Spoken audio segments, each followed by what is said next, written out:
What's up, YouTube? It's Coach Josh here, Masters, High School, and Collegiate Sprints and Hurdles Coach. Hey, yes, we're going to be talking about what sprint specific stuff you should be doing to get ready for your indoor season. So, got this in the comments. I'm assuming this person runs cross country, and if you are in fact a sprinter and you're running cross country, first of all, tell your cross country coach that you love them and that you will no longer be doing cross country. Okay, that's the first thing.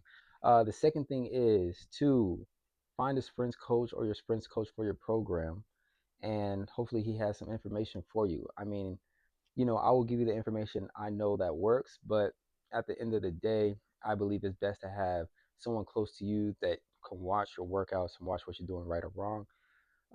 But nevertheless, you got 2 months to get ready for indoor season. Here's how I would prepare for. So first, I would map out your workouts and your weight room. Okay. So on Mondays, you can count that as an acceleration day. Okay. So you can do your acceleration on the hill. You can do resistant sled accelerations, or you can do just regular flat accelerations. I would recommend doing sleds just because you probably haven't been doing any type of speed work.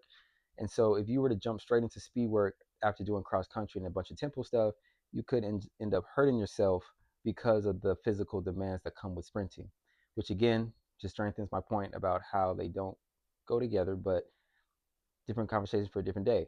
Point being, I would recommend doing sleds or hills, okay? And so the reason we like sleds or hills is because you use the sled and the hill as a form of resistance so that you can't go all out full speed, but you can still work on your speed work and still work on good sprint angles as well as working on your acceleration.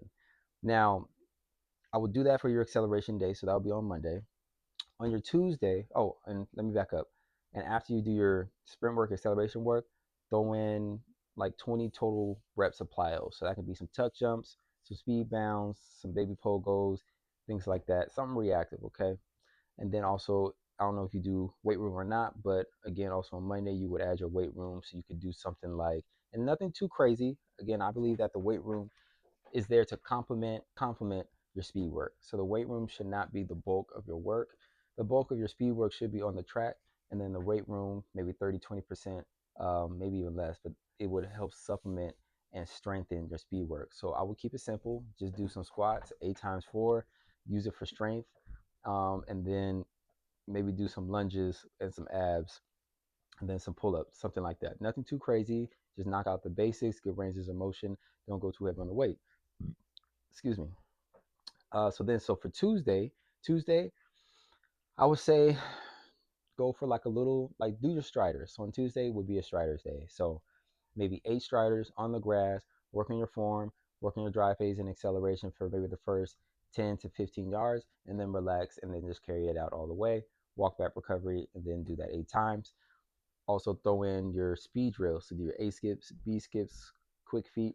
I don't know, you might have different terminology for them, but do about 6 to 8 sprint drills to help reinforce the sprint mechanics that you need to start working on and reinforce because you spent so much time working a different sprint mechanic, not even a sprint mechanic, a different running mechanic while doing cross country. Again, I'm gonna harp on it again. You essentially have to unlearn everything that cross country has taught you or that you have just learned or developed by running cross country. The biomechanics are different, the sprint mechanics are different, the run mechanics are different, the workouts are different. Everything about cross country is different and does not translate to sprinting. So Tuesday, you do your striders, but don't do them like a cross country guy. Like a cross country guy, make sure you lift your knees, make sure you're cycling, keeping everything in front of you, working your arms, right? For sprinting, the ranges of motions are a lot bigger. So in the video here, you'll see how Usain Bolt, how his stride pattern, right, is long, is very extended. You see the extension between the hips and the quads and how high his knees are coming versus a cross country runner or a distance runner. See how the feet stay lower to the ground, the knees aren't as high. Look how the arms are moving, right? So it's just a different mechanics at work. So moving on. So now Wednesday you can make it a speed day or a rest day. Because you are just getting back into sprinting, I will take it as a rest day. Okay. So just take a rest. Then come back on Thursday. That would be your max velocity day or just another speed day essentially. Okay. So you would go 10, 10, 10. Okay. So you're gonna stride 10, sprint 10, and then stride 10. All right.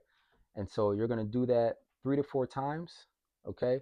And in between each set, make sure you get plenty of rest and recovery in between. All right. This is going to work your max velocity, as opposed to Monday was more acceleration. Okay. So make sure your body is feeling good. Make sure you get a good warm up before you do this, because again, this is a very physically demanding um, exercise and plyometric essentially. So make sure you get a good warm up before you do these. All right. And then you do 3 to 4, 4 to 5 reps, depending on how you feel. Then after that, do an all out 40-yard or 40-meter sprint. And then boom, that's it. Okay. Another thing about speed work, the workouts are definitely a lot shorter than cross country because of how physically demanding it is. After you do your speed work, do a couple of reps of plyometrics, and then that's it. You can also throw in a lifting day as well on that day. You can do maybe not legs, but legs adjacent. So instead of doing a squat, you can do maybe a Bulgarian split squat, or do some plyometrics, box jumps, things like that. But again, just make sure you're strong, hitting the basic lifts. Main thing is the weight room should complement your sprints. Okay, you shouldn't be lifting like a bodybuilder. You should just be lifting to get strong, to support your sprints. All right. And then Friday can be a rest day. And then Saturday, yay, you get to do your tempo. All right.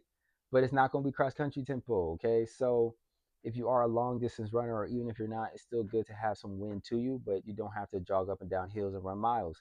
So I would recommend doing some repeat twos or repeat 150s. Okay. So you'll just run a 200. I'm not sure how fast you run, but you run a 200, you can go about 28, 27 pace, not too fast, with a walk back recovery. Okay. The point is to run the same time every time. So it's not a sprint, it's not a jog, somewhere in between. Working on good mechanics, good form, good front side mechanics, working your good arms, hold the pace all the way around, walk back recovery. Okay. You'll do about 4 to 5 of those, and then that'll be it. Right. And then you just repeat this. Okay. So this can be done for the next 8 weeks, or as long as you need it. And the weight room, again, you can go up when you need to, or down if you need to. The main thing is just to fill out your body. How does your body feel when you do the sprints? Do you feel like you can do more, less? Typically with the speed work, less is more. You don't want to overdo it, because you will burn out your central nervous system, and then you'll feel like that lull. You'll feel like, dang, my legs are heavy. Those are some cues that, okay, your central nervous system is probably shot, so it's probably good to take a rest. Okay. And there's nothing wrong with that. When it comes to speed, there's a reason it's only 100 meters or 200 meters or 400 meters of all out sprinting, because this is very demanding. No one runs an all out 1500, because our bodies are just not built like that. So because the sprinting is so demanding, when you do your speed work, make sure you get full rest in between. So like on the 10, 10, 10s, the 10 stride, 10 full out sprint, and then 10 strides again, make sure you get full recovery. Same with your accelerations. On your heels, actually on the hills, not so much. The hills and sleds, you don't need partial recovery, is good on those. I would say walk back recovery, maybe 2 to 3 minutes, somewhere around there. But on the max velocity days, on that 10, 10, 10, make sure you get full rest. 6 to 8 minutes, 8 to 10 minutes, somewhere around there. Make sure you're fully recovered, so that you can exert the same amount of effort and output and time as you would on the last reps. Okay. So once the time starts to go up, you start running slower, could be a sign that your nervous system is taxed and it's time to wind it back. Okay. So when you're doing your workouts, just keep that in mind. Um, just keep that in mind. Okay. So those are it. So again, acceleration on Monday, you can do hills or sleds, and I'll recommend that just for like the first 4 weeks, because you are just getting back into sprinting. And then the next four, or after that, then you can go unresisted. Tuesday would be just some striders on the grass. Wednesday, take a rest. Thursday, max velocity, you're running fast. Friday, take a rest. And then Saturday, you can do your tempo. And then you can cycle through on and on like that. So hopefully that helps you out. Let me know if you have any more questions in the comments. Catch y'all in the next one. Peace.